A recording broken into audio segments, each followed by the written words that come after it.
To Brandish a White Ladle, a Chronicle of the 4 Lunch Ladies of the Apocalypse, by Danielle Ackley-McPhail. You would have thought it was the end of days. Really, it was that bad. Not the situation, that weren't nothing much. But the ruckus? That little missy needed to check her vapors at the door. Dinah Lynn Washnowski sat in the middle of controlled chaos, bawling her eyes out over some limp little fish fingers. Apparently, in elementary school, missing out on pizza day was a cataclysm. What can I say? It's her own fault for fooling around with her friends instead of getting into line. First grade problems, I tell you. Just the next table over from her, I watched Sally Parker share out her little square of pizza between her 2 sisters, Mary and Abigail, because their mama couldn't afford more than 1 lunch ticket. I could tell from here she'd taken the smallest slice to boot. Then she divided everything else on the tray the same way. Bet you they would have loved to have those fish fingers. Dinah Lynn just kept bawling. Nobody paid her any mind, except for me. I shook my head and kept doing what I was doing. A couple of the little monsters brought up their milk or apples or what have you, the healthy stuff they couldn't be bothered to eat, and left it for whoever else wanted it. I waited for them to mosey on back to their seats before scooping up their leavings and wandering over to the Parker sisters. Without a word or even looking at those sweet girls, I set the bounty on the table and walked away. What's that? Who am I? Why, my friends call me Bert, short for Alberta, but the kids call me Lady Bert, short for lunch lady. Nice to meet you. Me, by the way, I used to be just like Sally Parker. Some ways I like to think I still am. That little lady has a quiet, dignified manner about her. Okay, so maybe I'm not so much like her in that regard. But when it comes to charity and compassion, guess I should have known better than to turn my back on the room. Seems on one side of the cafeteria, the future cheerleaders of America smuggled in a Ouija board or something, while on the other, the future Geek Squad crowd broke out their illicit video games the moment they inhaled their lunches. Maybe it was a coincidence, but the air began to buzz and crackle across my skin. I swear, like 2 cosmic forces crossing streams or something. Miss Sylvie stood at the entrance to the serving line. A faint frown creased her brow as she scanned the room. I worked my way past the tables and back towards the kitchen to stand beside her.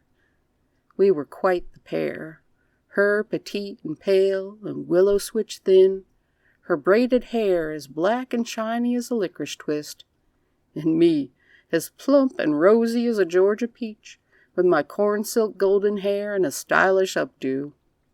We shared the frown, though.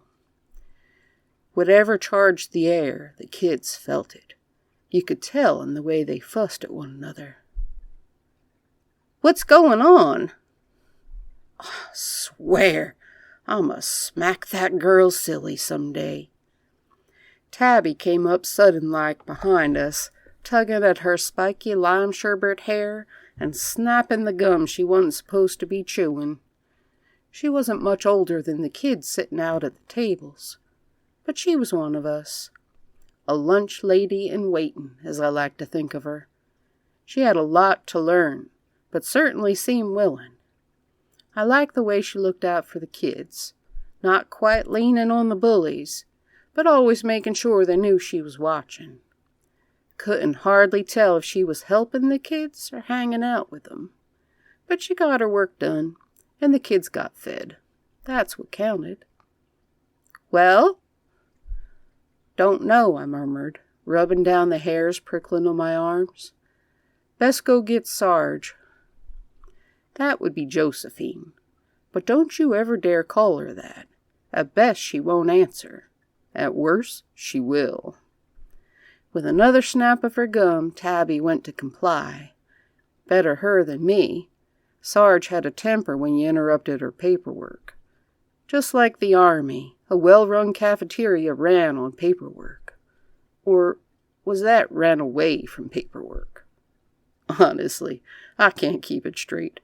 I'm just here to make sure the food gets eaten and not tossed around. The master sergeant came striding out of the kitchen looking tall, lean, and tough as whipcord, and more than a little pissed. Well, she weren't a master sergeant anymore, but when you wear a rank as long as she did, it soaks into your bones, and there it stays like set in gravy that ain't nothing gonna get out. If the lunchroom had a bouncer, she was it. Right now, she wore her hardcore sergeant's face, looking mighty tired and out of patience with the horse pucky going on. Her silver-shot crimson curls sat close to her head like a helmet. In her right hand, she held a white plastic ladle like a baton. Or a club, to be more honest. That's our Josephine, always ready to do battle. You just hush up. Don't you go telling her I called her that. Now, like I was saying, Sarge stood there, poised and ready, like she was inspecting the troops. Of course, don't you know, that's when all hell's bells broke loose. 3 sets of double doors led into the multi-purpose room. That's what you call it when the lunchroom's got to be near everything else as well.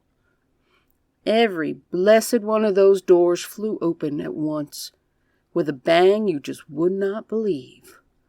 You thought there was yelling before? Let me tell you, you don't know yelling until a flood of goblins come tumbling into the room in the middle of April, like it was the end of October instead. Kids know darn well when Halloween is and when it isn't. That's when our Josephine starts whipping her ladle around and busting out the big guns with her drill instructor voice. "Lunch monitors, get your children into the teacher's lounge now. Ladies, that's us. You're with me. Now, don't go thinking that left us all on our own. There's not a teacher worth their salt that wouldn't stand between their kids and danger, especially when faced with the prospect of being crammed in a tiny room with what had to be at least 100 children during what was supposed to be their break. Yeah, I'd face the goblins too. Just saying. Of course, none of us are foolish enough to face an army of goblins with just a single ladle and our bare hands. Aren't too many knives in a school cafeteria. The Board of Ed kind of plans it so they aren't needed. Don't ask me why. But there are plenty of really hard plastic trays. I took care of arming the troops while Tabby hurried over to the PE closet. What part of multi-purpose room did you not understand? By the time I ran out of what I now like to call whack paddles to put in the teacher's hands, Tabby and Miss Sylvie had busted out the dodgeballs, and I know for a fact those hard little suckers were just filled up with air. It was glorious.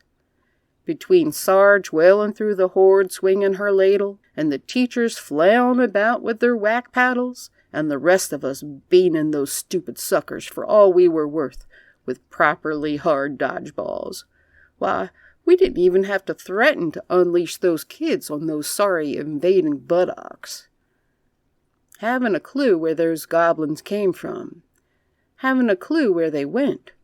But when we peeked outside those busted-out doors, well, let's just say it's a good thing we had plenty of room to hunker down. We closed those doors nice and tight and chained them like we was closing up for the night, before herding our little monsters back to their tables and trying to pretend like not a thing was strange.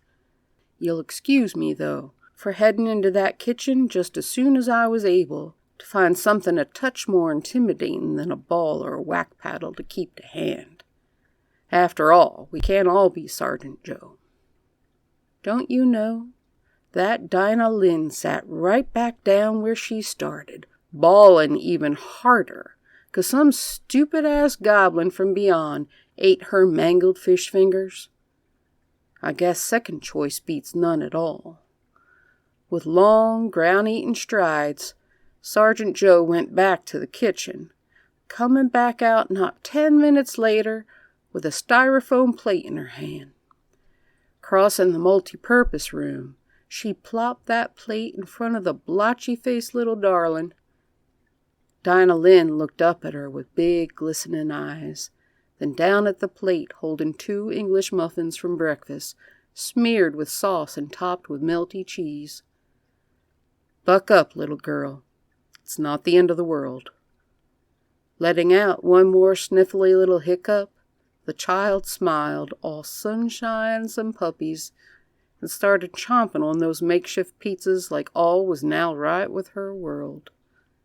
In my head, I could hear Sergeant Joe's unspoken words. "Not yet.